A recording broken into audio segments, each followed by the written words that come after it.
Karim. Donc Karim, est-ce que tu peux, rapidement peut-être, parce que tous les jeunes ne te connaissent pas, te présenter en quelques mots et puis après je te laisse la place ou enfin, sans toi, sois le bienvenu en tout cas ce soir, avec nous et voilà, je te laisse la place. Ouais, super. Merci beaucoup. Alors, bonsoir à tous. Alors, je m'appelle Karim, je viens de région parisienne, je suis d'origine algérienne, mais en réalité, je suis dans le ministère depuis maintenant à peu près 11 ans. Le ministère à plein temps, voilà, on parcourt un petit peu la France, l'Europe et on a l'occasion de partir aussi à l'étranger pour partager l'évangile. Je me suis converti voilà, il y a à peu près 13 ans maintenant. Et donc, voilà, pour me présenter, voilà, je suis ce pasteur stagiaire donc en région parisienne, dans une église à Bobigny. S'il y en a qui connaissent un peu la région parisienne, je sais qu'il y a, voilà, les Corses en général sont très fiers d'être Corses. Mais je ne sais pas si vous connaissez un petit peu la région parisienne, s'il y en a qui connaissent la région parisienne. Apparemment, il fait aussi froid en Corse qu'en région parisienne en ce moment. Donc là, ça va, c'est égalité là. Donc voilà, pour me présenter un petit peu, voilà, j'ai beaucoup aimé ce chant, un peu le premier chant qui a été un peu lancé. Pas besoin de connaître l'avenir parce que c'est vrai que si on regarde notre vie aujourd'hui, on regarde ce qu'on a été par le passé, c'est vrai que personne n'aurait pu parier, dire voilà ce que je veux être dans 10 ans et voilà exactement ce que je pense que Dieu va faire dans les 10 prochaines années. Et c'est quasiment impossible de prévoir tout ce que Dieu est capable de faire. Et donc voilà, je pense que maintenant, je rentre un peu dans le témoignage et c'est à moi, toute la place est à moi maintenant, c'est ça, hein? OK. Et ben voilà, donc, juste pour me présenter, partager un petit peu mon témoignage, ce soir, Dieu m'avait mis un peu à cœur de partager aussi sur le thème de l'appel de Dieu, entrer dans les plans que Dieu a préparés pour nos vies, entrer dans l'appel de Dieu. Et voilà, comme je disais, c'est vrai que c'est très, très difficile de prévoir ce que Dieu est capable de faire dans nos vies. Si on regarde ce qu'on était hier, c'est impossible de dire, voilà, moi j'aurais pu imaginer que dans 10 ans, dans 15 ans, j'aurais été en train de prêcher l'Évangile en Afrique, en Italie, en Europe et dans différents endroits. Parce qu'à l'époque où Dieu est entré dans ma vie, pour moi, j'étais quelqu'un de timide, quelqu'un de complètement fermé, quelqu'un de complètement dépendant, lié de tous les côtés. Et impossible de croire que Dieu était capable d'intervenir par la puissance du Saint-Esprit et de me mettre en marche dans une dynamique que je vois aujourd'hui en étant simplement admiratif de ce que Dieu a accompli. Alors moi, je viens d'une famille musulmane. Mes parents sont arrivés d'Algérie. Dans les familles algériennes à l'époque, les mariages étaient arrangés. Donc mes parents se sont mariés d'un mariage arrangé. Ils sont arrivés un peu en France comme ça. Et j'ai grandi dans une famille musulmane, une famille qui croyait en Dieu, une famille pratiquante. Mais mes parents m'ont jamais imposé la religion, ils m'ont jamais imposé l'islam. Donc en grandissant, j'ai grandi avec cette croyance en Dieu, avec cette croyance dans l'islam. Et le problème dans ma famille, c'est que malgré la religion, malgré l'islam, ma mère, par exemple, elle a appris à lire et à écrire à travers le Coran. Elle allait à l'école coranique. À partir de l'âge de 7 ans, elle a fait le ramadan et elle a grandi un peu dans comme cet environnement qui était uniquement islamique et musulman. Et moi, j'ai grandi un peu dans ce climat aussi de l'islam. Sauf que le seul problème de ma famille, c'était que ma famille était complètement déchirée par la violence. Mes parents et mon père, en tout cas, étaient quelqu'un de très, très violent. Il a vu son père, lui, en Algérie, mourir devant ses yeux alors qu'il avait une dizaine d'années. Et ce qui a fait que ça a beaucoup perturbé aussi sa personnalité. Quand il est arrivé en France, avec tout le climat ambiant de racisme et de tout ce qui se passait à l'époque dans les années 80-90, ça a fait comme un climat un peu, enfin, un cocktail explosif dans le cœur de mon père. Il a complètement changé de visage. Il est devenu très dur. Moi, j'ai grandi sous les coups, sous la violence, sous les paroles de malédiction. Voilà, dans une atmosphère assez difficile. J'ai vu ma mère sombrer sous les coups de mon père, sombrer dans la dépression, sombrer dans la folie, sombrer même ouais, complètement dans la dépression et dans la folie. Et ma mère a fait 3 tentatives de suicide. Et au bout de la troisième tentative de suicide, les pompiers sont venus à la maison et puis ils ont décidé de prendre ma mère et de l'interner dans un hôpital psychiatrique. Parce qu'au bout de la troisième tentative de suicide, ils se sont dit, il y a quelque chose qui ne va pas. Et moi, j'ai grandi dans ce climat un petit peu, j'ai la religion d'un côté, on croit en Dieu, mais d'un autre côté, j'ai une famille qui est complètement déchirée par la violence. Et puis, moi, je croyais en Dieu, je priais de tout mon cœur dans l'islam. Tous les soirs, je priais, je m'adressais à Dieu, je priais sincèrement des prières d'enfant et je criais à Dieu. Je disais, Seigneur, je priais pas, je disais pas Seigneur, mais je priais dans l'islam en disant, Dieu intervient dans ma famille, viens transformer ma famille, viens libérer ma mère de son état, viens transformer ma famille de la violence. Et puis, je priais dans l'islam, mais le seul problème, c'est que j'ai jamais vu une seule prière obtenir une réponse. J'ai grandi dans la religion, mais je voyais un silence complet de la part de Dieu. Et puis, vers l'adolescence, j'ai tiré un petit peu une conclusion. Je me suis dit, ma famille est complètement détruite. On a la religion, moi je prie, je crie à Dieu, mais je vois aucune réponse. Alors, la conclusion que j'ai tirée, c'est soit Dieu n'existe pas, soit il ne s'intéresse pas à nous et c'est pour ça qu'il ne répond pas. Et finalement, à cause de ces deux conclusions, cette conclusion que j'ai tirée, j'ai fermé la porte à la religion et j'ai commencé à vivre ma vie un petit peu comme ça. Et puis, la violence que j'ai connue dans le cadre de ma famille, ça a commencé à s'imprégner à l'intérieur. Et puis, l'adolescence commençait à sombrer un peu dans la délinquance, dans la violence. L'âge de 15 ans, commençait à fumer un petit peu du cannabis, fumer des joints. L'âge de 16 ans, commençait à plonger dans l'alcool. Et puis, me retrouver complètement, à l'âge de 17 ans, complètement dépendant de la drogue, de l'alcool. Et puis, je passais mes journées entières entre l'âge de 17 ans jusqu'à l'âge de 21 ans, complètement dépendant de la drogue, du matin jusqu'au soir. J'étais renvoyé de tous les établissements scolaires où j'étais. Plusieurs fois, je me suis fait renvoyer parce qu'à cause du trafic, on vendait, puis il y a eu des histoires et des problèmes. Et puis, on a commencé à trafiquer, à vendre de plus en plus. Et puis, je me suis retrouvé dans des histoires un petit peu compliquées. Alors, j'ai décidé un jour de partir en Angleterre. Mon meilleur ami de l'époque, enfin, l'un de mes meilleurs amis, il était parti en Angleterre, il avait trouvé du travail là-bas. Et puis, quand j'ai entendu un petit peu ce qui vivait là-bas, je me suis dit, ben, pourquoi pas essayer de tenter ma chance et partir en Angleterre. Alors, un jour, je me suis pris la tête avec mon père, j'ai préparé mon sac et je suis parti en Angleterre, décidé de repartir à zéro, de reconstruire ma vie. Et le seul problème, c'est que je pensais laisser mes problèmes derrière moi. Et la réalité, c'est que les problèmes, ils étaient à l'intérieur. Et je pouvais pas m'en séparer comme ça. Et je suis arrivé en Angleterre. Et au bout de quelques jours, j'ai commencé à distribuer des CV, à chercher du travail. J'ai trouvé une chambre où je pouvais rester dans une auberge. Et puis, je suis resté pendant quelques temps comme ça, déterminé à trouver du travail, à repartir à zéro. Et puis, les problèmes ont commencé à ressurgir, les dépendances et l'envie de consommer. Tout l'argent que j'avais à ce moment-là, j'ai quasiment tout dépensé dans les consommations de drogue et consommation d'alcool. Et je suis retombé dans les travers que j'ai laissés derrière moi. Et je me suis retrouvé en Angleterre, à Londres, dans un quartier là-bas où finalement tout l'argent que j'avais, j'ai tout dépensé. Je me suis retrouvé à la rue, à dormir dans les bouches de métro, les places de parking souterrains, à ramasser des mégots de cigarettes par terre pour fumer, à voilà, vivre une vie un petit peu comme on peut croiser des SDF. En tout cas, en région parisienne, on en croise une dizaine par jour quand on va dans les métros. Et moi, j'étais comme ces jeunes, comme ce SDF-là. Je passais mes journées un peu à vagabonder à droite, à gauche, à dormir dans les bouches de métro. Ma vie était complètement détruite. Et puis, quelqu'un a pris ma situation en France et il m'a mis de l'argent, il m'a envoyé de l'argent sur le compte bancaire. Et puis, quand j'ai pris cet argent, j'ai pris un billet d'avion pour Londres. Je suis rentré en Suisse. Et j'ai pris le vol le moins cher, c'était Londres jusqu'à Genève. Et je suis arrivé en Suisse, je suis monté dans un train, je suis arrivé à Lyon. Et puis, j'ai commencé à vagabonder de ville en ville, de gare en gare avec mon sac. Ça a été ma vie pendant quelques mois, juste une vie de gars qui n'a aucun sens à la vie, qui perd complètement le sens des choses. Et je dormais dans les gares, les souterrains et les endroits un petit peu à droite, à gauche, à trouver de l'alcool. C'était ma seule motivation tous les jours, de trouver de la drogue et de trouver de l'alcool. Et puis, vers l'année 2006, j'ai décidé de retourner chez mon père. Je suis retourné chez mes parents. Et quand je retourne chez mon père, à ce moment-là, il y a un froid complet. Mais avec toute cette expérience de l'Angleterre et de la rue, j'étais quelqu'un de complètement brisé, complètement détruit. J'avais plus aucune espérance, plus aucune direction de la vie. Et pour moi, j'attendais absolument plus rien de la vie.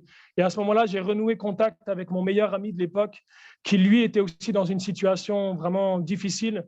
Et ensemble, on a décidé qu'on allait, maintenant, notre seul objectif, c'était de gagner de l'argent rapidement, facilement et par tous les moyens. Et on a commencé à trafiquer de la drogue dure. Lui a commencé à trafiquer de l'héroïne et moi, j'ai commencé à trafiquer de la cocaïne. Et puis, on a commencé des braquages. On a commencé à faire toutes sortes de choses dans le seul objectif de gagner de l'argent et de prendre une revanche sur la vie. Et puis, ça a duré pendant presque un an, ce style de vie. Et mon meilleur ami, un jour, il prenait de la drogue avec un groupe de jeunes, et notamment des jeunes filles dans un appartement. Il y a une jeune fille de 22 ans qui prend de l'héroïne pour la première fois de sa vie.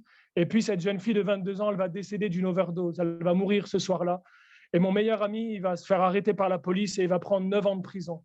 9 ans de prison, il se retrouve en prison et à cette même période, lui s'est fait arrêter par la police et moi, je me suis fait arrêter par un rêve.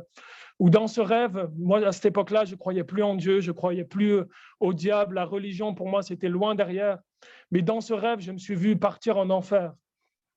J'ai vu clairement dans ce rêve, comme un tremblement de terre, j'ai vu une brèche qui s'est ouverte dans la terre. Et puis, quand cette brèche, elle s'ouvre, je vois, il y a quelqu'un à côté de moi que je ne vois pas la personne, mais la personne me conduit dans cette brèche qui s'est ouverte. Et quand je rentre dans cette ouverture, je vois tout de suite l'endroit où je suis. Je comprends que je suis en enfer. Je comprends l'atmosphère qui règne dans ce lieu, l'angoisse, la terreur, la peur. Je vois les visages démoniaques, je vois l'atmosphère satanique, vraiment cette oppression spirituelle qui est là. Et je vois les images de ma vie commencer à défiler dans ce lieu. Je vois des images claires de ma vie défiler comme des flashs les uns après les autres. Et je comprends à ce moment-là, dans mon rêve, je comprends que tout ce que j'ai fait est en train de m'emmener dans cet endroit. Et je me réveille en plein milieu de la nuit, complètement effrayé par ce rêve, complètement bouleversé par ce rêve. Et là, je suis complètement tourmenté. Je comprends que c'est plus qu'un rêve, qu'il y a vraiment quelque chose de spirituel qui est en train de se passer.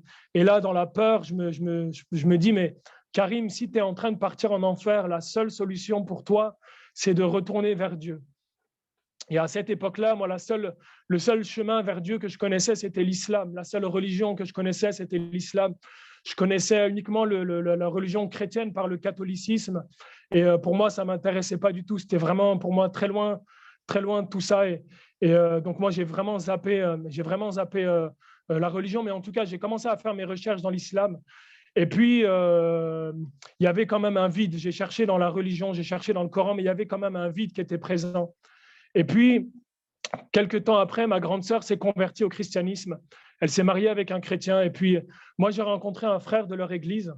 Et quand j'ai rencontré ce frère de cette église-là, l'église de ma sœur, j'ai rencontré, on a échangé l'espace de 5 minutes. J'étais sur le balcon en train de fumer une cigarette chez ma sœur. Et ce gars est venu à ma rencontre et il m'a parlé de ce que Jésus a fait dans sa vie. Et quand il m'a parlé de l'évangile, quand il m'a donné son témoignage, moi, je l'ai méprisé. Je me suis dit, mais ça, le christianisme, c'est pour vous, c'est bien pour vous, les Européens. Lui, il était d'origine espagnole. Je me suis dit, ça, c'est pour vous, les Français, les Européens. Mais ce n'est pas pour des gens comme moi, des Algériens musulmans. Moi, je suis d'origine musulmane. Et ça ne m'intéresse pas. Et j'ai beaucoup méprisé son témoignage. Mais il y avait quand même quelque chose dans mon cœur qui était touché parce qu'il y avait une voix intérieure qui me disait, mais toi aussi, tu as besoin que ta vie, elle change. Toi aussi, tu as besoin d'expérimenter ce que lui a expérimenté, cette transformation radicale et cette vie nouvelle. Et quand il m'a partagé son témoignage, j'ai commencé à le confronter, à rentrer un peu dans un débat avec lui. Et je lui ai posé des questions. Je lui ai dit, Henri, c'est toi qui devrais te convertir à l'islam. Je lui ai donné 3 raisons pour lesquelles il devrait se convertir à l'islam. Je lui ai dit parce que la première chose, c'est que l'islam, c'est la dernière religion. Deuxième raison, c'est que parce que le Coran, c'est le dernier livre.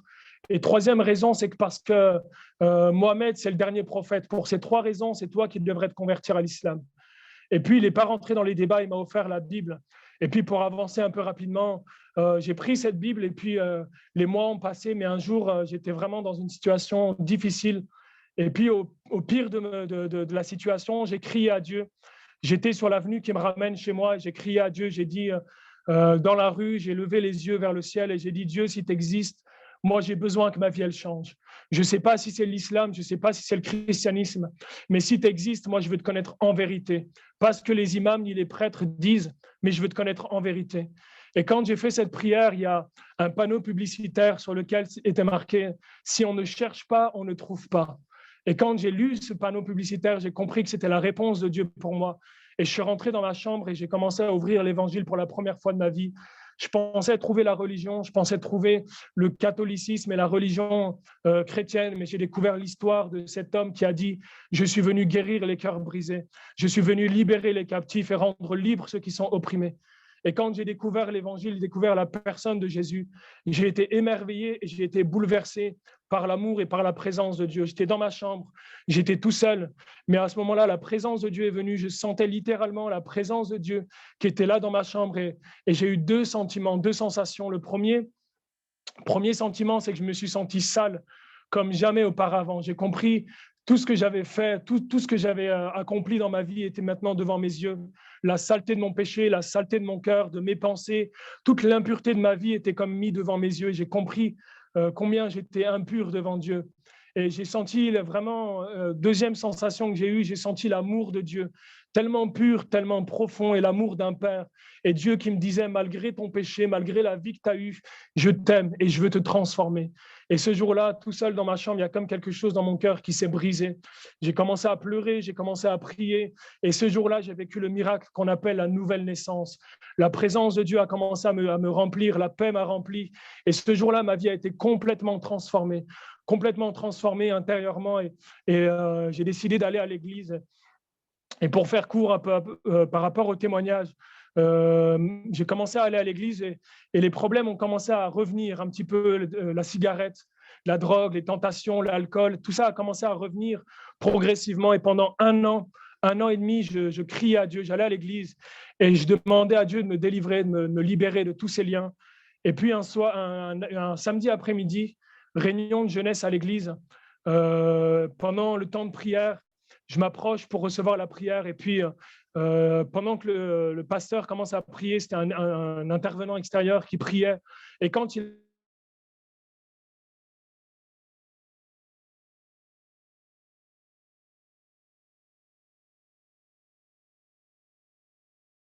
été baptisé d'esprit, la puissance de Dieu m'a rempli. J'ai été littéralement, mes chaînes ont été totalement brisées. J'ai été libéré de la cigarette, libéré de la drogue, libéré de l'alcool, quasiment instantanément. Et ça a été vraiment une journée de délivrance pour moi. Et quand je suis rentré à Dijon où j'habitais, ma mère qui m'a vu transformé a été aussi vraiment touchée. Et je ne rentre pas dans tous les détails, mais quand elle m'a vu être transformée, elle qui était profondément musulmane, qui était aussi dans la folie et à l'hôpital psychiatrique, et elle prenait une dizaine de médicaments par jour. Et quand elle m'a vu être transformée, alors elle s'est dit, mais si ce Dieu a transformé mon fils, s'il me transforme, alors moi aussi je croirai en lui. Et elle a fait une simple prière, elle était toute seule dans sa chambre. Elle a fait cette prière, elle a dit, Seigneur Jésus, moi je ne te connais pas, mais mon fils m'a parlé de toi. Si tu me délivres comme tu as délivré mon fils, alors je croirai en toi. Et ce jour-là, elle a vécu aussi un miracle. La présence de Dieu l'a touchée. Elle a été libérée de la dépression et la paix de Dieu a rempli son cœur. Elle a été libérée de la folie, libérée de la dépression. Et je raccourcis un petit peu le témoignage parce que je sais que le temps est limité. Mais en tout cas, ma mère a été complètement transformée par la présence de Dieu. Elle a été aussi baptisée du Saint-Esprit, remplie de la présence de Dieu. Aujourd'hui, elle prêche l'Évangile, elle annonce l'Évangile aux femmes musulmanes. Et mon frère a été transformé par l'Évangile, ma sœur a été transformée par l'Évangile. Toute ma famille a vécu une expérience personnelle avec la personne de Jésus. Et puis, ce jour où j'ai été baptisé du Saint-Esprit, je me rappelle les heures qu'on suivit alors que j'essayais, je rentrais, on était sur la route entre la route qui me ramenait chez moi et on était en voiture, ça mettait à peu près 2 heures de route. Et quand je rentrais chez moi, j'essayais de fermer les yeux pour dormir, pour me reposer un petit peu. Et quand je fermais les yeux, j'avais des images, j'avais des visions que Dieu me donnait. Je voyais dans mon esprit des milliers et des milliers de musulmans, des femmes voilées, des hommes barbus, des musulmans de tout genre, de tout style. Et Dieu me disait, ce que j'ai fait pour toi, je veux que tu leur dises, je veux que tu leur partages. Et j'étais là et j'ai compris que Dieu a placé sur ma vie à ce moment-là un appel et un fardeau, une direction, une vision pour annoncer l'évangile parmi les musulmans. Et puis, ça, c'était en 2009. Et puis après, les choses se sont mises un petit peu en marche, où j'ai commencé à suivre cet appel, à suivre l'appel de Dieu. Et j'ai vu Dieu commencer à ouvrir les portes, étape par étape, pas à pas, et à commencer à remplir l'appel qu'il avait mis sur ma vie. J'ai reçu plusieurs prophéties. Dieu me disait, j'ouvrirai les portes des mosquées devant toi. Et depuis presque 4 ans, 5 ans, on a l'occasion de partir. On était en Italie, on a eu l'occasion de prêcher l'évangile, rencontrer des musulmans, aller à la mosquée, partager l'évangile avec les musulmans dans les mosquées.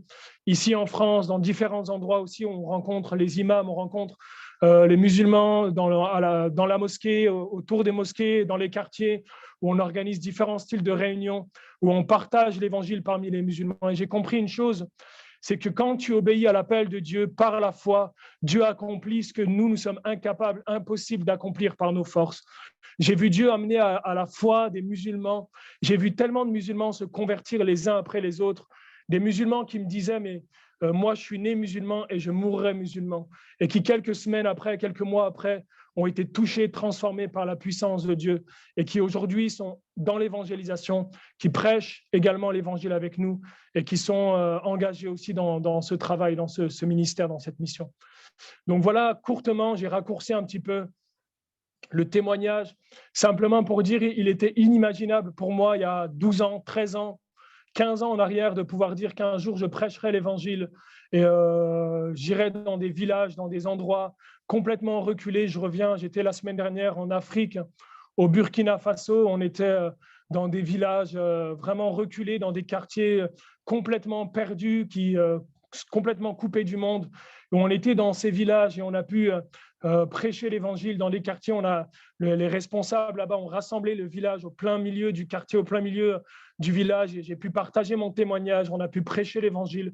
Et puis plusieurs ont accepté Jésus, plusieurs ont reçu la guérison. Il y a même, pendant qu'on prêchait dans un quartier, il y avait un monsieur qui était connu dans cette zone-là, qui était un homme complètement possédé, qui était complètement fou.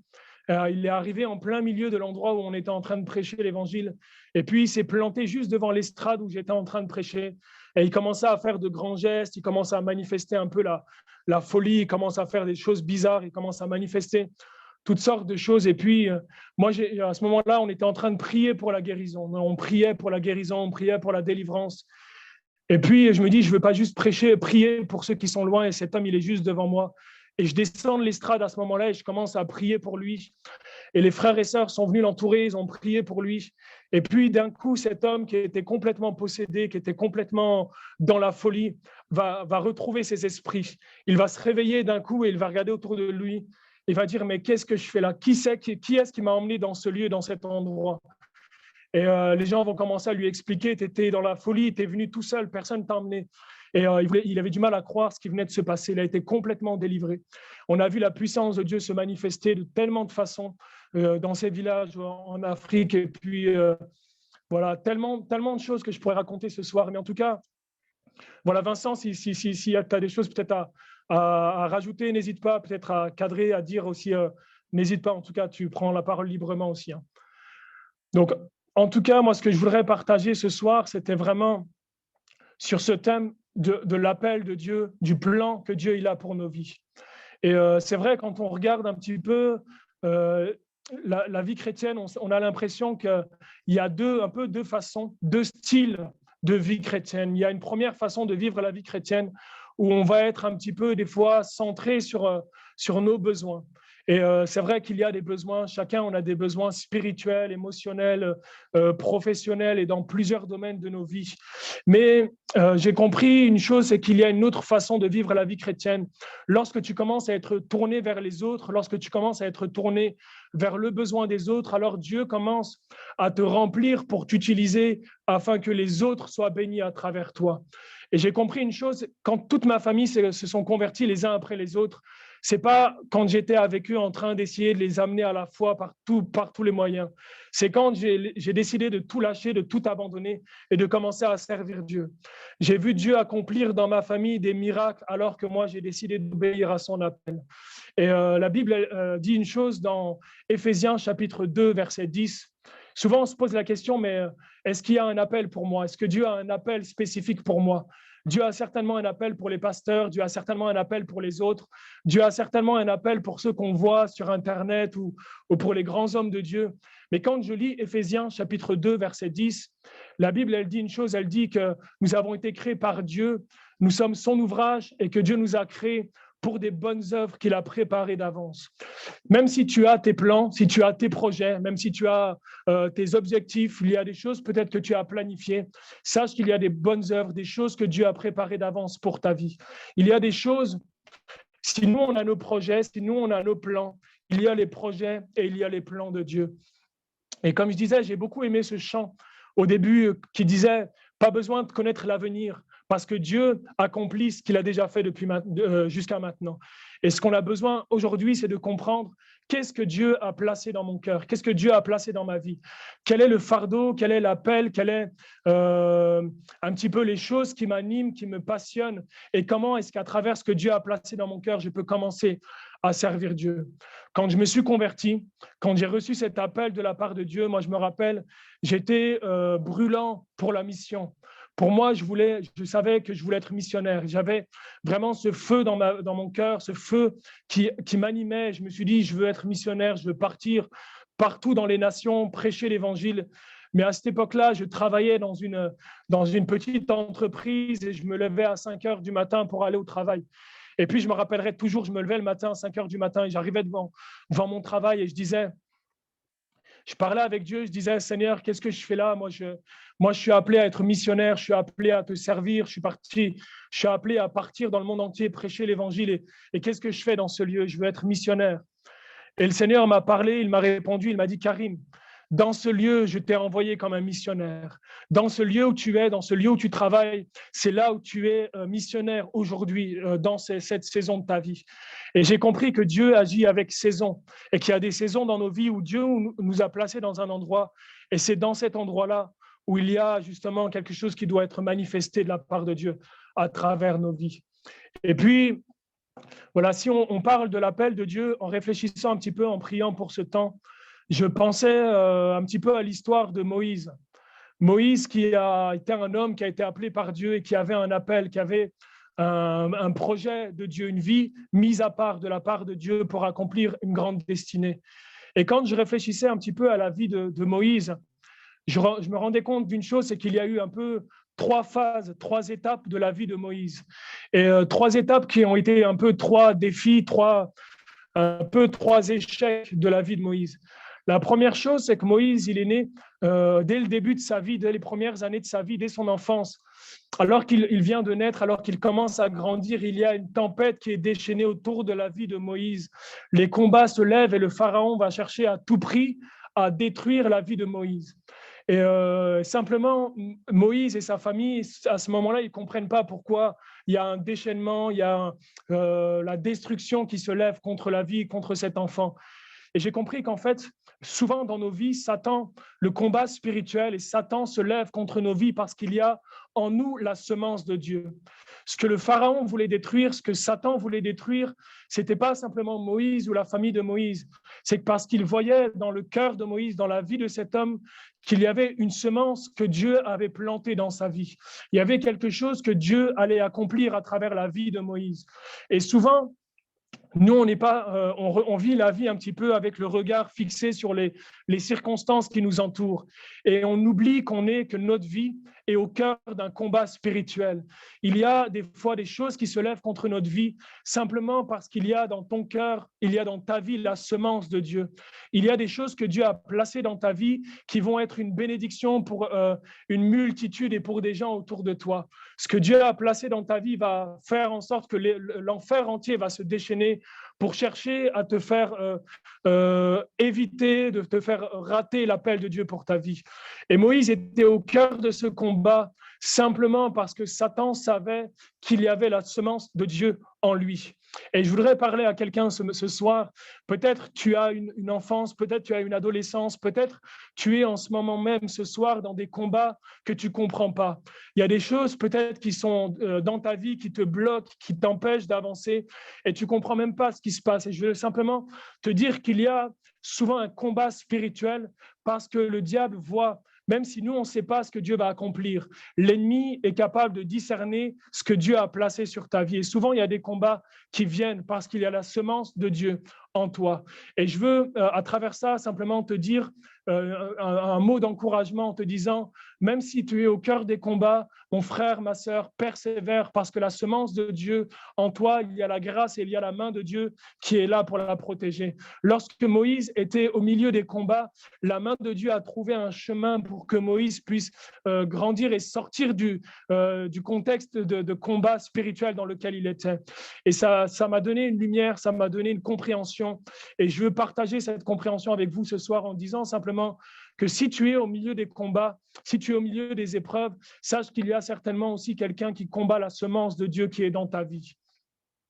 Je voudrais faire une parenthèse en disant que l'appel de Dieu, les plans de Dieu, les projets de Dieu que Dieu a mis en toi, c'est souvent quelque chose qui va être en bénédiction pour une multitude, pour les autres.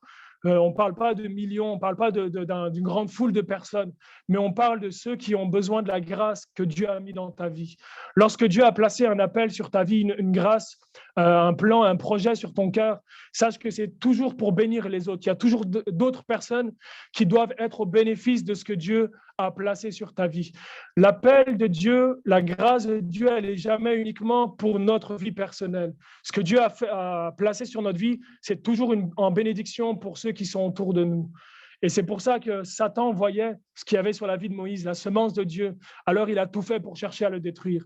Et je voudrais simplement vous encourager en disant, même si tu es au cœur des combats, persévère, continue à t'attacher à la promesse et à l'appel de Dieu, parce que Dieu a trouvé un moyen pour que Moïse puisse sortir et s'échapper de ce combat dans lequel il était. Deuxième chose dans la vie de Moïse, c'est que Moïse, à un moment donné de sa vie, il va commettre une erreur.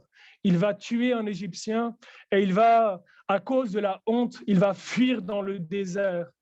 Et souvent, quand on lit la Bible ou quand on entend prêcher sur ce message, on entend souvent que c'est Dieu qui a envoyé Moïse dans le désert. On prêche sur le désert et moi, j'ai tellement entendu de fois prêcher sur Moïse que Dieu a envoyé dans le désert. Mais quand on lit la Bible, on se rend compte que ce n'est pas Dieu qui a envoyé Moïse dans le désert. Et quand tu relis un peu le texte, tu comprends que ce qui a envoyé Moïse dans le désert, c'est la peur et c'est la honte.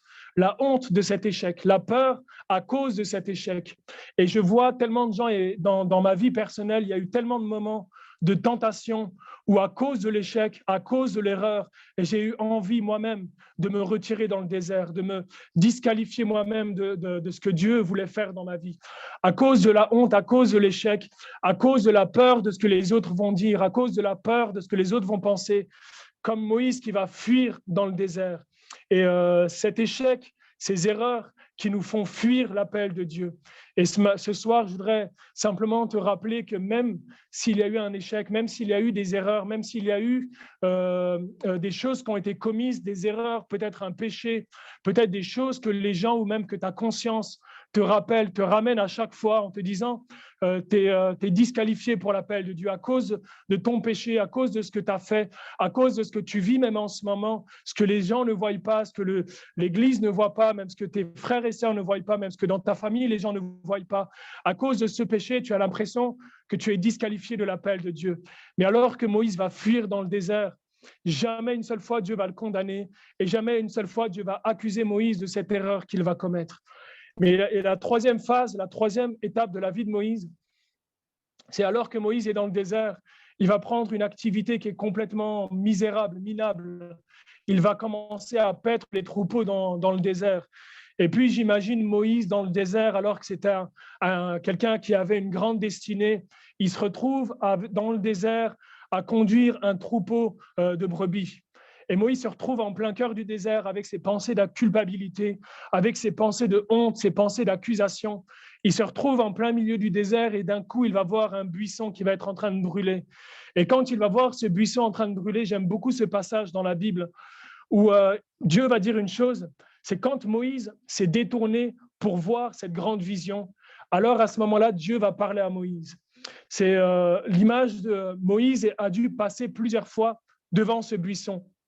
Peut-être une fois, 2 fois, 3 fois, peut-être une dizaine de fois, Moïse est passé devant ce feu qui brûlait. Mais un jour, il a décidé de se détourner. À un moment, il a décidé de s'arrêter et de regarder cette grande vision. Et alors qu'il s'arrête et qu'il se détourne pour voir la vision, à ce moment-là, Dieu va commencer à lui parler. Et c'est l'image, pour moi, la clé, c'est lorsque Moïse a décidé de se détourner. Et c'est quand tellement de choses ont volé un peu l'attention de Moïse, la concentration de Moïse. Moïse était concentré sur son activité quotidienne. Et il y a un feu qui était en train de brûler juste à côté de lui, mais il ne prenait pas garde à ça, il ne prenait pas attention à ça.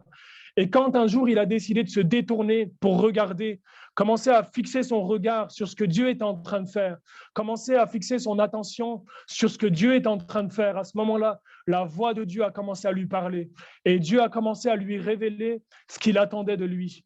Et c'est l'image, pour moi, c'est un appel à plusieurs et à chacun d'entre nous et à moi le premier à me détourner des fois de la distraction et de tout ce qui me vole, ce feu qui est en train de brûler, ces choses spirituelles que Dieu a préparées pour ma vie, qui sont là et qui m'attendent, mais pourtant qui sont volées par la distraction et par les choses qui prennent mon attention.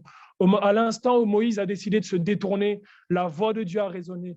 Et je veux simplement t'encourager ce soir, et je termine sur ça, en disant, Moïse aurait pu passer encore une dizaine, une vingtaine, peut-être une cinquantaine d'années, je ne sais pas, continuer à conduire ce troupeau dans le désert et sans jamais s'arrêter devant ce feu. Et pour connaître l'appel de Dieu, il y a un moment donné, on doit se détourner de nous-mêmes, se détourner de nos échecs, se détourner de la routine quotidienne et commencer à fixer nos regards sur Dieu. Et alors, la voix de Dieu va commencer à résonner. Dieu va commencer à nous révéler son plan et son appel. Quand je me suis converti, quand j'ai reçu cet appel, c'est qu'il y avait une soif dans mon cœur tellement grande. Je me suis dit, je refuse de vivre cette vie sur terre, uniquement une vie de routine quotidienne. La routine, c'est important. On a nos activités quotidiennes, elles sont importantes. Mais je veux et je crois que Dieu est capable d'investir de sa présence chaque instant de mon quotidien. Chaque moment de ma routine, Dieu veut l'investir de sa présence. Et je me rappelle quand j'ai été baptisé du Saint-Esprit, quand j'étais rempli de la présence de Dieu, j'étais vraiment débordant, j'étais enthousiaste, j'étais rempli du feu, du zèle de la présence de Dieu. Et quand je suis rentré dans mon église, un frère m'a dit une chose, il m'a dit, Karim, il m'a dit ça, c'était l'atmosphère de la conférence où tu étais. Mais maintenant, il faut redescendre parce qu'ici, c'est pas comme ça. Et quand j'ai entendu ça, il y a eu un combat de la foi dans mon cœur, dans mes pensées. Je me suis dit, moi, je refuse de garder cette parole. Pour moi, ce que j'ai vécu dans cette conférence, je veux que ça soit mon quotidien. Vivre la présence de Dieu au quotidien, vivre la présence et la puissance du Saint-Esprit au quotidien. Et c'est ce que je veux vivre et c'est ce que je veux voir Dieu me conduire dans ces choses. Et puis, voilà, je termine simplement par ce témoignage en disant, lorsque tu réponds à l'appel de Dieu, lorsque tu obéis à ce que Dieu a mis dans ton cœur, alors tu vois un boulevard commencer à s'ouvrir devant toi. La vie passe d'une routine quotidienne à une grande aventure de la foi. J'ai découvert que Dieu était un Dieu de grandes surprises. En 2010, Dieu m'a parlé en disant, je veux que tu abandonnes tout ce que tu as là où tu es. J'étais à Dijon à cette époque-là et que tu ailles faire une école biblique à Paris. Alors moi, j'étais à Dijon, j'avais mon travail, j'avais mon appartement, on me proposait un CDI, on me proposait vraiment, j'étais dans une routine à peu près, une vie parfaitement équilibrée. J'avais aucune raison de tout abandonner. Et cet appel de Dieu qui résonnait dans mon cœur de plus en plus fort. Et puis un jour, j'ai décidé de tout abandonner, de tout lâcher.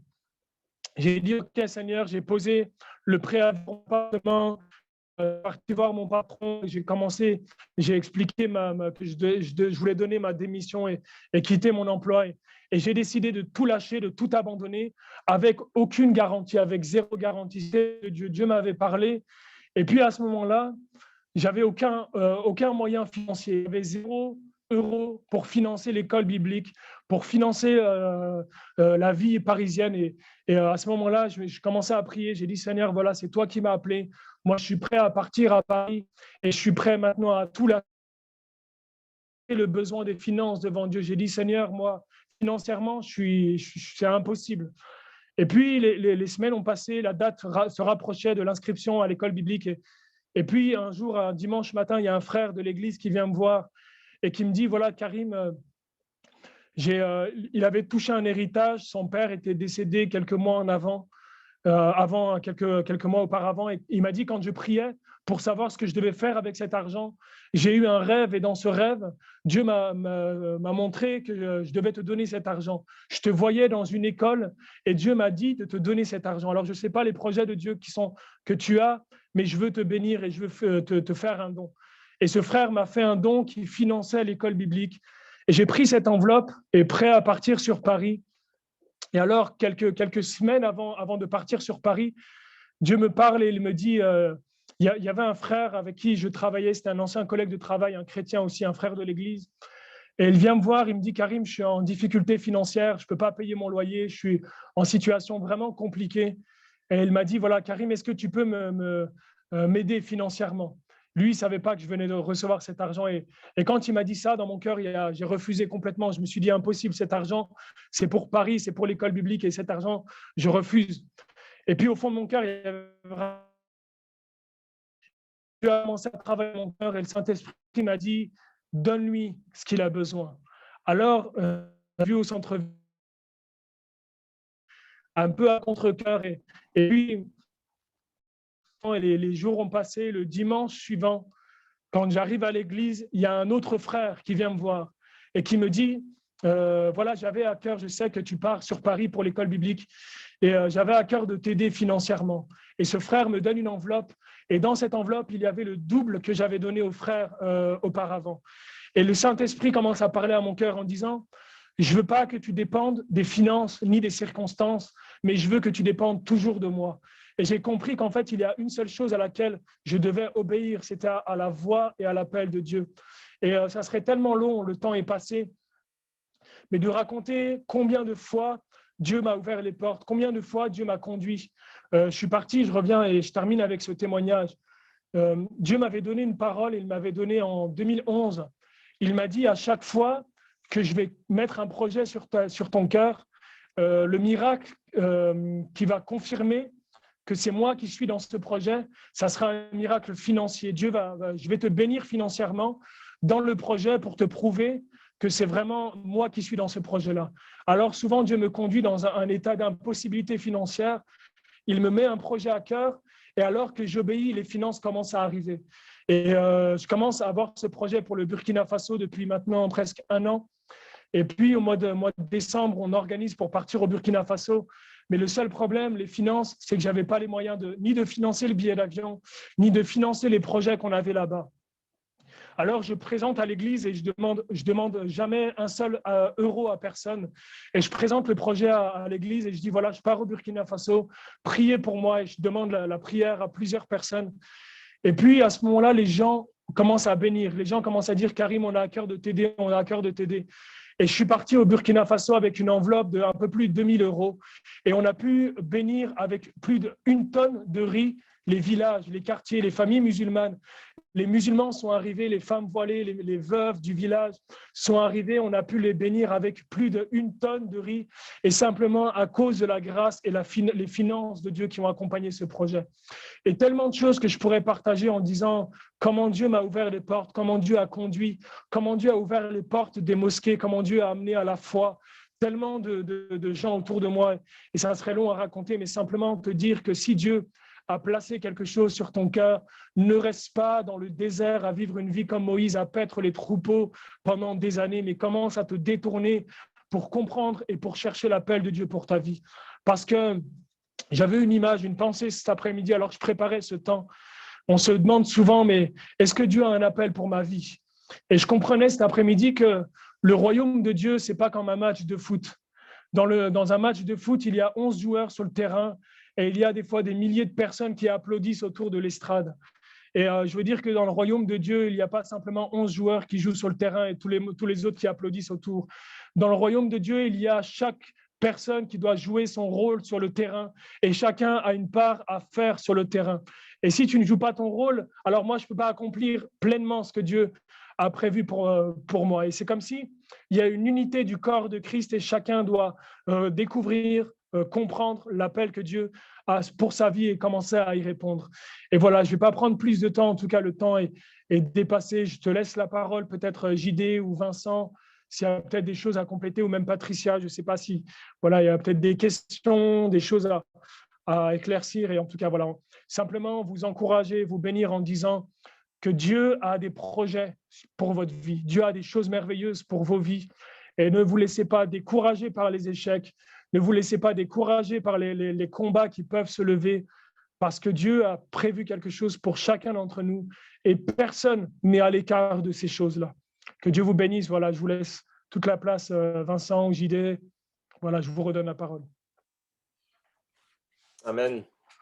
Bah, écoute, moi, pour ma part, j'ai rien à ajouter, Karim, hein. C'était super, c'est, de voir ce que Dieu a fait dans ta vie et ce témoignage aussi de Moïse, hein, que tu as pris dans l'Ancien Testament, de se rappeler que, bah, le désert, c'est pas une finalité, hein. Le désert, c'est juste une étape dans laquelle, Moïse, s'est engouffré, mais il a su en sortir. Et voilà, retenez bien ça les jeunes, hein, aussi là où vous vous trouvez, c'est pas le point final, c'est une étape de la vie et Dieu va vous amener à un autre point. Merci, vraiment Karim pour ce message. Patricia, Vincent, je ne sais pas si vous avez des Ouais, choses à rajouter. ouais, Karim, non, super. Voilà. Non, je pense que c'est super vraiment de voir comment Dieu est capable de diriger nos vies. Et c'est vrai combien on a besoin d'apprendre, et même tout jeune, hein, pas besoin d'être vieux comme moi, là, ou d'autres plus vieux encore, pour apprendre à être dépendant de Dieu dans cette relation. C'est magnifique. Par contre, ça serait bien s'il y a des jeunes qui veulent poser des questions à Karim, ça serait bien. Et puis Karim aussi peut-être dire, parce que souvent on entend, et merci Seigneur, parce que tu as un parcours quand même particulier, hein, la drogue, l'alcool, la rue, cette vie.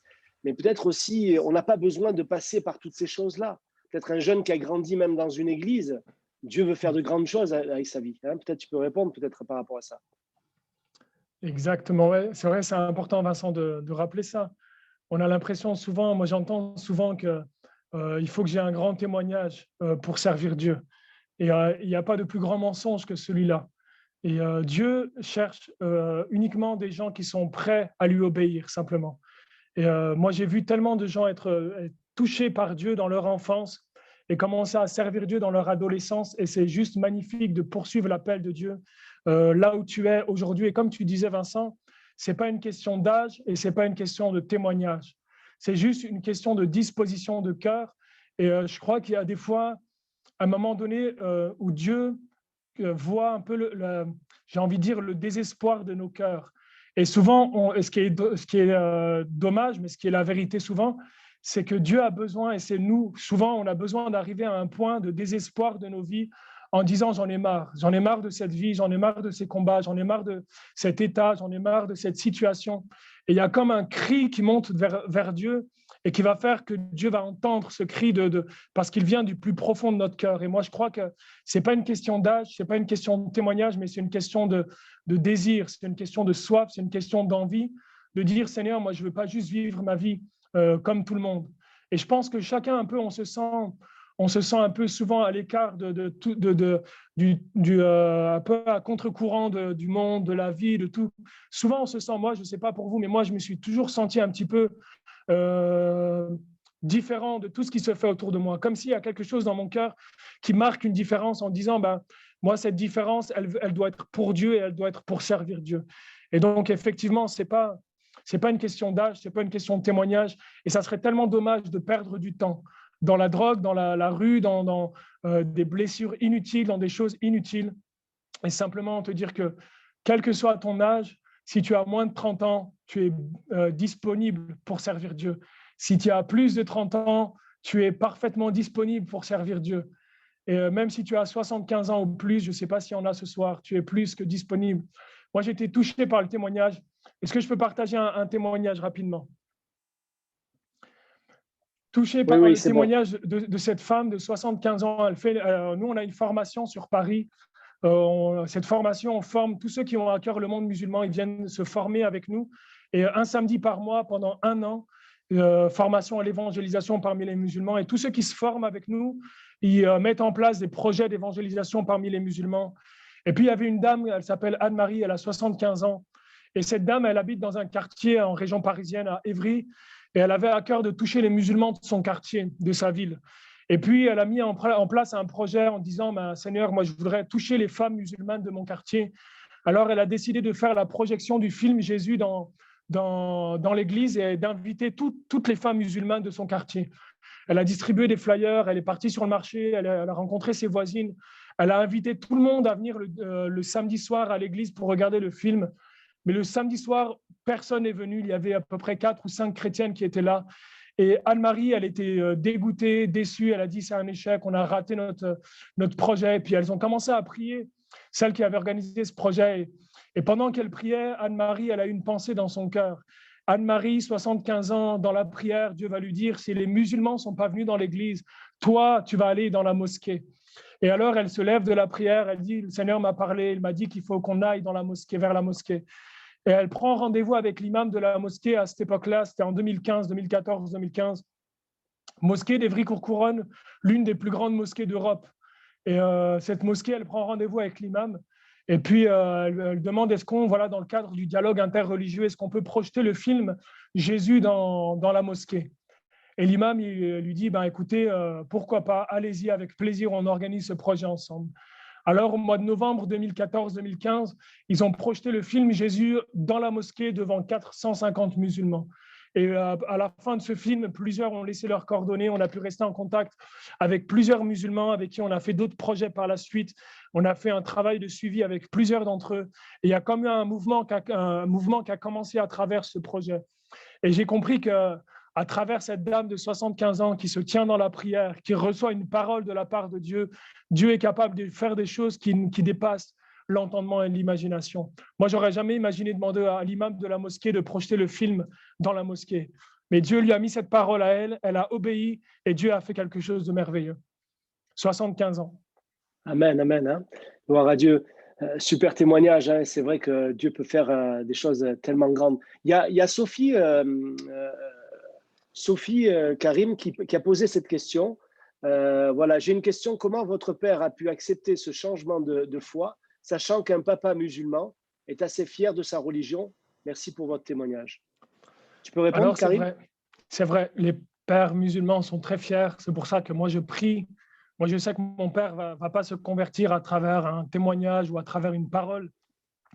Mon père va se convertir par une expérience avec la puissance de Dieu. Je crois qu'il n'y a que ça qui peut toucher les hommes vraiment comme ça. Et c'est pour ça que Dieu se révèle par des rêves et par des songes. Oui. En tout cas, mon père, est-ce qu'il l'a accepté ou est-ce qu'il ne l'a pas accepté? En tout cas, il n'a pas vraiment eu le choix. Il a vu ma transformation. Au début, ça a été très, très difficile. Ça a été vraiment difficile parce qu'il y a eu beaucoup de rejet, beaucoup de mépris de la part de mon père, une relation très, très, très, très difficile de la part avec mon père. Mais Dieu m'a mis à cœur tout de suite de gagner son cœur par des actes d'amour. Alors, j'ai commencé à poser des actes d'amour vis-à-vis de mon père. J'ai commencé à chaque fois à dire que j'allais le voir. Je lui ai acheté des cadeaux, j'ai acheté des choses et je venais. Une fois aussi, le Seigneur m'a mis à cœur de lui demander pardon, lui demander pardon, de pardonner aussi pour toute ce qu'on avait vécu. Et puis, quand j'ai posé cet acte, j'ai vu mon père commencer à pleurer. Et puis, par des actes d'amour, j'ai commencé à gagner le cœur de mon père. Et pour être honnête avec vous, ce soir, c'est vrai que c'est difficile dans cette relation avec mon père. Mais en tout cas, moi, je suis dans la foi et je crois que Dieu est capable d'accomplir n'importe quel miracle à n'importe quel moment. Amen. Moi, il y a quelque chose que j'aime beaucoup dans la Bible. C'est une phrase, un mot qui revient plusieurs fois, c'est le mot soudainement, ou alors le mot tout à coup, où il y a des gens qui prient pendant des mois, pendant des semaines, pendant des années, et tout à coup vient la réponse de Dieu, et soudainement vient la réponse de Dieu. Et je comprends que souvent, Dieu est le Dieu du soudainement, et Dieu est le Dieu du tout à coup. Et c'est pour ça que je vais continuer à prier, continuer à jeûner, continuer à crier à Dieu, pour que le tout à coup de Dieu vienne dans la vie de mon père à un instant que moi, je ne sais pas quand, je ne sais pas comment, mais je sais une chose avec assurance que personne ne pourra m'enlever, c'est qu'en une soirée, en une heure, Dieu est capable de bouleverser la vie de mon père. Ça peut être ce soir pendant que je suis en train de vous parler, ça peut être demain, ça peut être peut-être une heure avant de mourir, avant de partir, je ne sais pas. Mais je sais que Dieu entend la prière et que Dieu est un Dieu fidèle et je m'attends à lui. Amen, amen. Tu as une question aussi qui nous a échappé de Stéphane dans le chat. Stéphane, c'est alors Karim, comment tu sais que Dieu a un projet pour toi? Alors, comment je le sais? Plusieurs choses. Première chose, je le sais parce que c'est écrit dans la Bible, Éphésiens chapitre 2, verset 10. Il dit que Dieu nous a créés en Jésus-Christ pour des bonnes œuvres qu'il a préparées d'avance. Je sais que pour moi, personnellement, il y a des bonnes œuvres que Dieu a préparées d'avance. C'est-à-dire qu'avant même mon salut, avant même le jour de ma naissance, d'avance, Dieu avait déjà préparé des choses. C'est ce qui est écrit. Ensuite, deuxième chose, c'est qu'il y a quelque chose qui a été déposé à l'intérieur, des convictions, une assurance, une conviction. Il y a comme une empreinte, quelque chose qui a été marqué au plus profond de moi, qui a été marqué au moment où j'ai été baptisé du Saint-Esprit. Et moi, je vous encourage aussi, je ne sais pas ici qui n'est pas baptisé du Saint-Esprit encore, mais quand tu es baptisé du Saint-Esprit, il y a comme une empreinte spirituelle, une marque de la part de Dieu qui vient se marquer en toi. Il y a comme si quelque chose qui a été préparé d'avance et le jour J, le temps T où tu es, qui vient comme une connexion spirituelle et tu sens que tu rentres dans quelque chose de nouveau. Il y a cette conviction intérieure et puis donc il y a la parole de Dieu, il y a la conviction intérieure et puis il y a les circonstances, il y a les providences. Il y a comme Dieu qui est en train d'organiser autour de moi les choses qui montrent que finalement, tout ce que Dieu m'a montré, tout ce que Dieu a mis en moi est en train de se mettre en place devant moi. Et c'est comme si, en fait, plus j'avance, plus je vois les choses se mettre en place et commencer à prendre place comme Dieu me l'avait annoncé.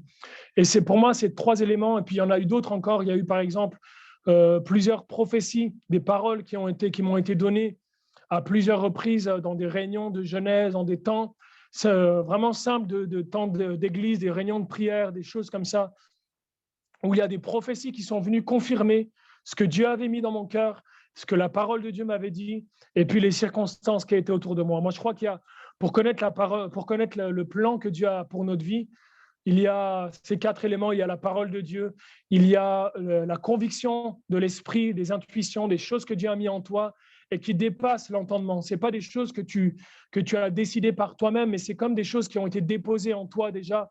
Et moi, je me suis rendu compte que quand je commence à agir en fonction de ces convictions que j'ai reçues de la part de Dieu, quand je me mets en mouvement dans ces choses-là, il y a une joie, il y a comme quelque chose qui est activé, il y a comme quelque chose qui, je ne sais pas comment dire, une plénitude, une joie, voilà, je ne sais pas comment expliquer, mais il y a comme vraiment des choses qui naissent, qui me montrent que je suis au bon moment, au bon endroit, en train de faire les bonnes choses. Et cette conviction-là.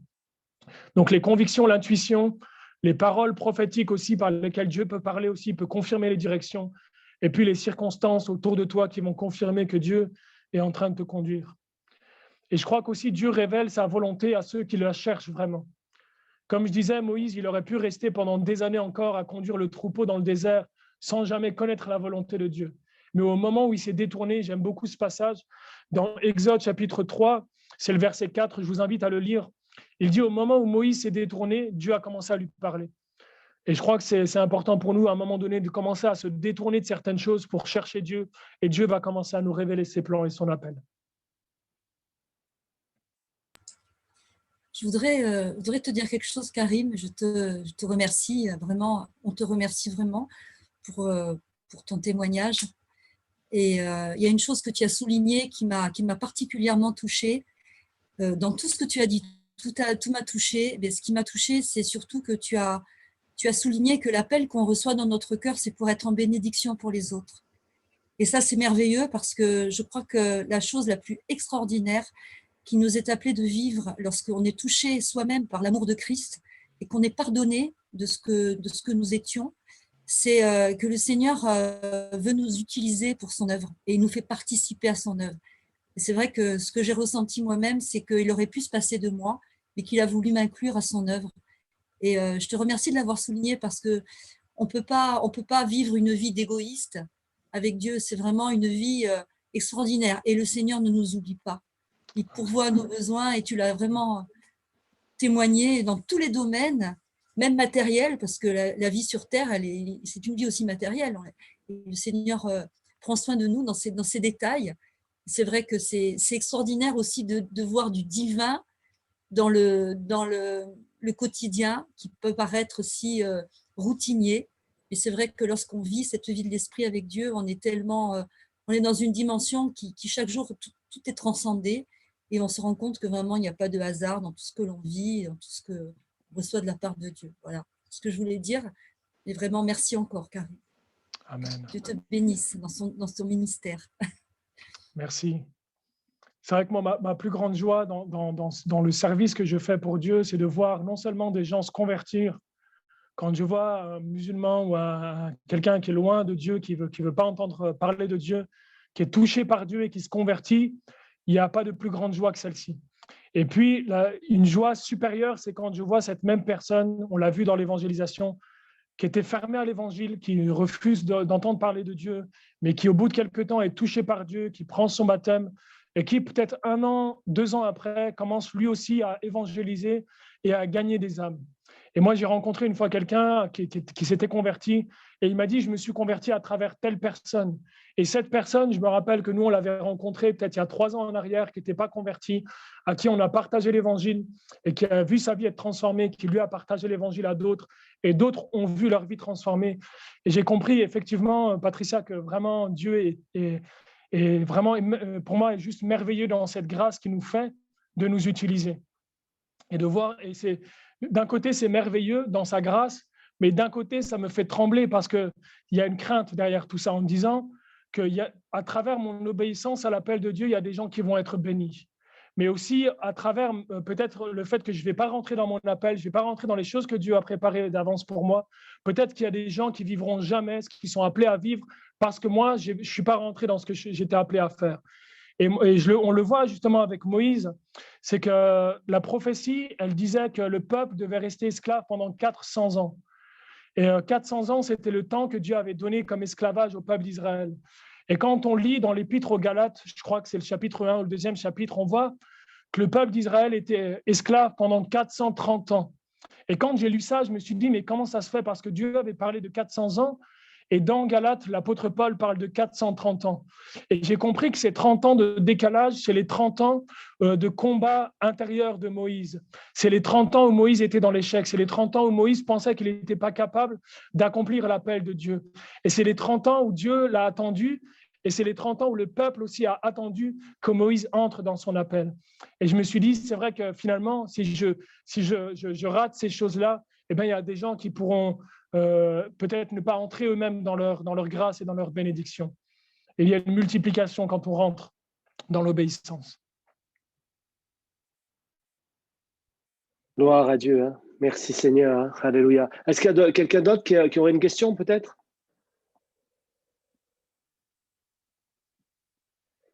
Voilà. S'il n'y a personne, Karim, je voudrais que tu puisses prier. Au milieu de nous, il y a peut-être quelqu'un qui a besoin d'accepter Jésus comme son sauveur avant toute chose. Et sûrement, quelqu'un a besoin de donner son cœur à Jésus et de vivre cette nouvelle naissance que tu nous as dit. Et puis aussi, je crois que ça a parlé à beaucoup au milieu de nous. Et je crois aussi que plusieurs ont besoin de vivre et de recevoir le baptême dans le Saint-Esprit.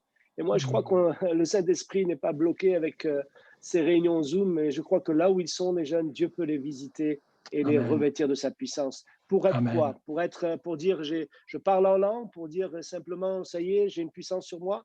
Non, pour être des témoins de la résurrection de Christ et de pouvoir partager le nom de Jésus. Est-ce qu'on peut s'unir dans la prière, Karim? On prie avec toi. Amen, amen. Amen. Amen. Seigneur, je veux te remercier pour ta présence.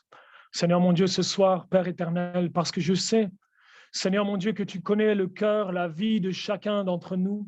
Seigneur, ta parole déclare qu'il n'y a rien qui est caché devant toi. Seigneur, ma prière ce soir, Seigneur mon Dieu, c'est que lorsque, Seigneur, tu appelles un homme, une femme, Seigneur mon Dieu, ta voix résonne dans nos cœurs. Et je prie, Seigneur mon Dieu, que ce soir, Seigneur, toi-même, Seigneur Saint-Esprit, que tu puisses, Seigneur, parler à nos cœurs, Seigneur mon Dieu, rappeler, Seigneur, les choses que tu as placées dans nos vies et dans nos cœurs. Seigneur, je veux bénir ce soir chaque personne, chaque jeune. Seigneur, chacun, chacune, Seigneur mon Dieu, qui est connecté ce soir. Et je prie, Seigneur mon Dieu, que ta présence vienne, Seigneur, sur nos vies, sur nos cœurs, sur nos pensées, dans le nom de Jésus. Et Seigneur, je crois, Seigneur, qu'avant de nous envoyer, Seigneur, tu viens briser nos chaînes. Seigneur, tu viens nous rendre libres totalement. Seigneur, merci parce que dans ta parole, Seigneur, tu dis qu'il n'y a aucune condamnation pour celui qui est en Jésus-Christ. Et ma prière ce soir, Seigneur, c'est que tu viennes briser les chaînes. Seigneur, que tu viennes briser les liens peut-être Seigneur, de l'échec, mon Dieu, les liens de la honte. Seigneur, les liens de la peur, la crainte des hommes. Seigneur, ce qui nous empêche d'entrer dans l'appel que tu as préparé d'avance pour nos vies. Seigneur, je prie ce soir que tu viennes dans ta grâce. Seigneur, toucher le cœur d'un homme, toucher le cœur d'une femme. Seigneur, je crois qu'il y a des Moïse ce soir. Seigneur, je crois qu'il y a des hommes et des femmes, Seigneur, que tu veux utiliser par ta puissance ce soir, dans le nom de Jésus. Et je prie, Seigneur, avant tout que tu viennes libérer nos cœurs dans le nom de Jésus. Seigneur, mon Dieu, merci parce que tu opères, Seigneur, ce miracle dans nos cœurs de la nouvelle naissance. Et Seigneur, je veux prier ce soir pour tous ceux qui, Seigneur, peut-être sont loin de toi, qui marchent loin de ta présence. Seigneur, peut-être qui se sentent disqualifiés, qui se sentent, Seigneur, peut-être pas, Seigneur, pas prêts, Seigneur, pas suffisamment juste devant toi. Seigneur, je veux invoquer ton sang précieux Seigneur, qui lave, qui purifie nos cœurs de tout péché. Seigneur, ma prière, Seigneur, elle est pour celui, pour celle, Seigneur, qui est encore loin de ta présence. Et je prie ce soir, Seigneur, que tu les attires à toi, que tu les appelles à toi. Seigneur, comme tu as appelé Moïse, Seigneur, avec le buisson ardent, que ta voix, Seigneur, les appelle dans le nom de Jésus. Et je veux prier ce soir, je veux déclarer, mon frère, ma sœur, peut-être que là où tu es, peut-être que ta vie, elle n'est pas encore pleinement entre les mains de Dieu. Et je veux simplement te dire qu'il y a deux façons de vivre la vie, avec tes projets personnels ou entrer dans les projets de Dieu. Et les projets de Dieu, ils dépassent de loin ce que toi, tu as pu préparer pour ta vie. Et les pensées, les plans, les projets qui sont sur nos cœurs sont complètement limités par rapport aux projets que Dieu a préparés pour notre vie. Dans Éphésiens chapitre 2, verset 10, il dit que nous avons été créés en Jésus-Christ. En Jésus-Christ, nous avons été créés pour des bonnes œuvres que Dieu a préparées d'avance. Et ces bonnes œuvres, elles peuvent se mettre en place, se mettre en œuvre uniquement lorsque nous sommes en Jésus-Christ. Parce que nous sommes en Jésus-Christ, nous avons la liberté, nous avons la délivrance, nous avons la libération du péché, des addictions, afin que nous puissions entrer pleinement dans l'appel de Dieu. Alors ce soir, je veux simplement t'inviter, peut-être que tu n'as pas encore donné pleinement ton cœur à Jésus, et je veux t'inviter ce soir à faire cette prière simplement, et à dire, Seigneur Jésus, ce soir, je reconnais que j'ai besoin de toi. Seigneur, j'ai besoin que tu viennes briser mes chaînes. J'ai besoin que tu viennes me libérer de ces liens, de cette addiction, de ces liens qui me tiennent captif dans le passé. Je crois ce soir que la puissance de Dieu vient te toucher, elle vient te libérer, elle vient te faire entrer dans une dynamique, dans une marche nouvelle avec la présence de Dieu. Mon frère, ma sœur, je ne sais pas ce que tu vis en ce moment, mais je veux simplement te dire une chose, vraiment de la part de Dieu. Quelle que soit ta situation, quel que soit l'état dans lequel tu es ce soir, mon frère, ma sœur, tu as besoin de la présence de Dieu. Et dans un temps dans lequel on est aujourd'hui, plus que jamais, tu as besoin de la présence de Dieu. Et ce qui est miraculeux, c'est que Dieu nous a donné sa présence gratuitement. On n'a rien à payer, on n'a rien comme effort à faire pour recevoir la présence de Dieu. On a simplement à dire, Seigneur, je t'ouvre mon cœur, je te demande pardon et je veux recevoir cette présence. Je veux recevoir la plénitude du Saint-Esprit. Et avec un cœur ouvert, si tu fais cette prière de tout ton cœur, en disant, Seigneur Jésus, ce soir, je te demande pardon pour mes péchés. Je reconnais combien j'ai besoin de ta présence ce soir. Je reconnais que j'ai besoin que ma vie, elle change ce soir. Seigneur, viens briser mes chaînes. Seigneur, viens me libérer de ces liens, viens me libérer de ce péché. Et alors, je crois dans le miracle merveilleux du Saint-Esprit, le miracle merveilleux de la nouvelle naissance. Dieu vient opérer un miracle dans ton cœur. Si tu fais cette prière, Dieu vient opérer une chose merveilleuse, c'est qu'il vient transformer ton cœur. Il vient transformer ta vie. Et il te met dans une nouvelle marche, dans une nouvelle dynamique, par sa présence. Au nom de Jésus. Seigneur, je prie pour chacun. Je prie, Seigneur, que chacun, Seigneur, ce soir, soit aussi visité par la puissance du Saint-Esprit. Seigneur, tu nous as donné cette promesse. Tu as dit, Seigneur, mon Dieu, attendez à Jérusalem et vous recevrez, Seigneur, la promesse du Père. Dans peu de jours, vous serez baptisés du Saint-Esprit. Vous serez remplis, revêtus de la puissance de Dieu. Et je prie, Seigneur, mon Dieu, ce soir, que plusieurs, Seigneur, soient visités par la puissance de Dieu et reçoivent cet attouchement de la part du Père au nom de Jésus de Nazareth. Je prie, Seigneur, mon Dieu, que le ciel s'ouvre, Seigneur, mon Dieu, sur chacun, sur chacune, et que la puissance de Dieu vienne. Oh,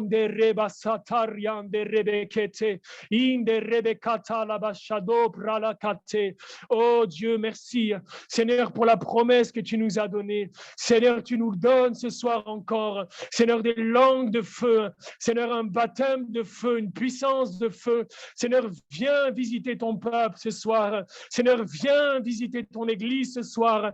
Seigneur, que ton souffle vienne sur nous dans le nom puissant de Jésus. Seigneur, je déclare et je crois ce soir Seigneur, reçois maintenant la puissance du Saint-Esprit. Reçois maintenant la visitation du ciel dans le nom puissant de Jésus.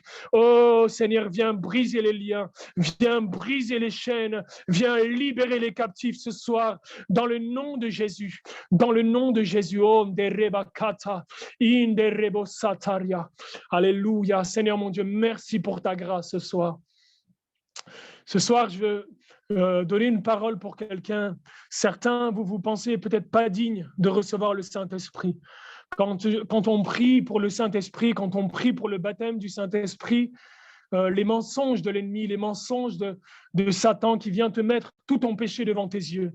Il vient te mettre dans tes pensées les péchés que tu commets, les erreurs que tu commets en te disant « mais jamais Dieu pourra te baptiser du Saint-Esprit à cause de ton péché ». Mais ce soir, je veux briser ce mensonge et te dire que le Saint-Esprit vient dans ta vie uniquement principalement pour te libérer du péché. Le Saint-Esprit est attiré par la faiblesse. Il est attiré par celui qui est esclave du péché, parce que le Saint-Esprit, dans sa puissance, vient te libérer du péché. Et mon frère, ma sœur, plus tu es esclave du péché, plus tu as besoin du Saint-Esprit. Plus tu es esclave du péché, plus le Saint-Esprit est attiré vers toi pour te rendre libre. Dans le nom de Jésus. Alors, crois ce soir que Dieu veut te baptiser du Saint-Esprit. Dieu veut te remplir de sa puissance. Et quel que soit ce qui se passe ce soir, vraiment, continue à prier, continue à demander à Dieu quand tu es tout seul, quand tu es le soir avant de te coucher, prie. Et dis, Seigneur, remplis-moi du Saint-Esprit, baptise-moi du Saint-Esprit. Et Dieu, dans sa grâce, va le faire parce que c'est sa promesse. Et je vous bénis ce soir dans le nom de Jésus. Je prie, Seigneur, que tu libères les destinées, que tu libères, Seigneur, les appels, que tu libères les dons.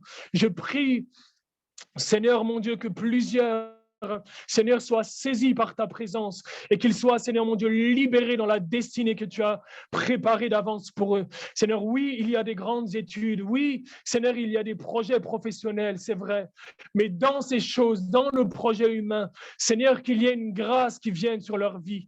Père, dans le nom de Jésus, Seigneur, merci pour ta grâce et que personne, Seigneur, personne à cause de la honte, à cause des échecs, comme Moïse, personne, Seigneur, ne s'enferme dans le désert. Dans le nom de Jésus, à toi la gloire, à toi le règne, à toi la puissance, dans le nom de Jésus. Amen. Amen. Amen. Gloire Amen. à Dieu. Voilà, Alléluia. soyez richement bénis. Et je termine juste en rajoutant cette pensée. C'est que souvent, Dieu nous utilise à travers notre témoignage, les souffrances de notre passé, ce qu'on a vécu comme souffrance, ce qu'on a vécu comme épreuve. Et je sentais fortement dans mon cœur peut-être quelqu'un aussi qui, dans son enfance et dans son adolescence, a vécu des abus, a vécu des choses qui ont profondément troublé son âme et son identité. Et à travers ce témoignage-là, à travers cette guérison, à travers cette délivrance que Dieu opère, Dieu veut aussi faire de ce témoignage aussi ton appel et ta destinée aussi pour que d'autres soient guéris et soient libérés à travers ton témoignage. Voilà, j'aurais tellement de choses qu'on pourrait partager, mais je veux vraiment simplement vous bénir avec ces pensées-là et ce message. Voilà, soyez richement bénis et que chacun en puisse rentrer pleinement dans ce que Dieu a prévu pour nous. Amen, amen. Merci beaucoup, Karim. On t'écouterait encore pendant des heures, là. Tellement que c'est bon, ces moments. On a besoin de vivre ces moments.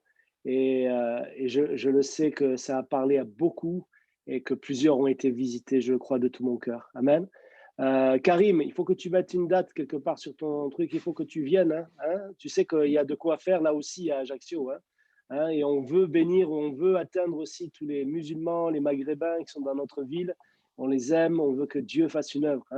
Donc, je ne sais pas, moi, en juin ou quoi, j'espère que les choses vont changer un peu, qu'on aura un peu plus de liberté, ou sinon, on verra bien. De toute façon, on se recontacte pour ça. Et que Dieu te bénisse, mon frère. On prie pour toi, on prie pour ton ministère aussi. Amen. Je laisse la place à Jean-Daniel.